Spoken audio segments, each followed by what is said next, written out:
రోజు పత్రికా సమావేశానికి విచ్చేసిన నాయకులందరికీ, పాత్రికేయుల మిత్రులకు అందరికీ నా యొక్క హృదయపూర్వక నమస్కారాలు తెలియజేస్తున్నాము.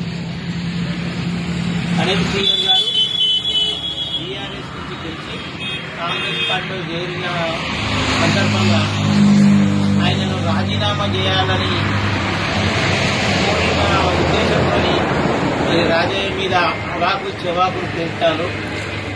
రాజయ్యకు కడియం శ్రీహరికి నక్కకు నాగలోకానికి తేడా. తెలంగాణ ఉద్యమము ఉవ్వెత్తు నడిచినప్పుడు అధికార కాంగ్రెస్ పార్టీలో ఉన్నాడు రాజయ్య గారు. తొలిసారి ఎమ్మెల్యే గెలిచిండు, అధికార కాంగ్రెస్ ఉన్నాడు. మరి తెలంగాణ ఉద్యమము నీరుగారే టైంలో అధికార పార్టీకి రాజీనామా చేసి తెలంగాణ ఉద్యమం కొరకు టీఆర్ఎస్ పార్టీలో చేరింది. మరి తెలంగాణ ఉద్యమం రాజయ్య రాజీనామాతోనే తెలంగాణ మలిదశ ఉద్యమం ఊపందుకుంది. మరి రాజయ్య గారు రాజీనామాతోనే తెలంగాణ సాధ్యమైంది. అలాగే ఈ జనగామ గన్పూరు, పాలకుర్తి నియోజకవర్గాలను కొత్త జిల్లాల పునర్విభజనలో భాగంగా యాదాద్రి జిల్లాలో కలిపేందుకు ప్రభుత్వం నిర్ణయం తీసుకుంది.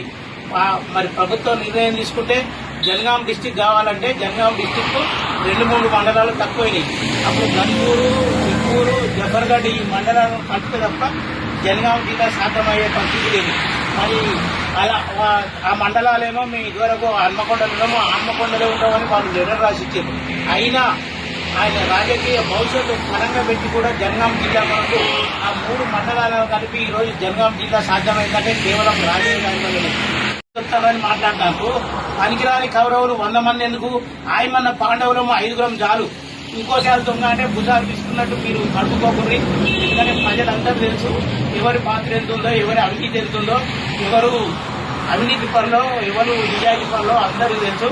కాబట్టి దయచేసి అభివృద్ధి కొరకు పాటుపడడం తప్ప ఇలాంటి చెడు ఆలోచనలు పెట్టుకొని ఇంకోసారి రాజయ్య మీద ఎలాంటి ఆరోపణలు చేయకుండా అభివృద్ధి కొరకు మాట్లాడలేదు. మీకు ధైర్యం ఉంటే కడియం శ్రీహరితోని ఏ పార్టీ ఉన్నాడో చెప్పిర్రి, కాంగ్రెస్ ఉన్నామని చెప్పిర్రి. ఆ ధైర్యం ఉందా మీకు చెప్పియనికి?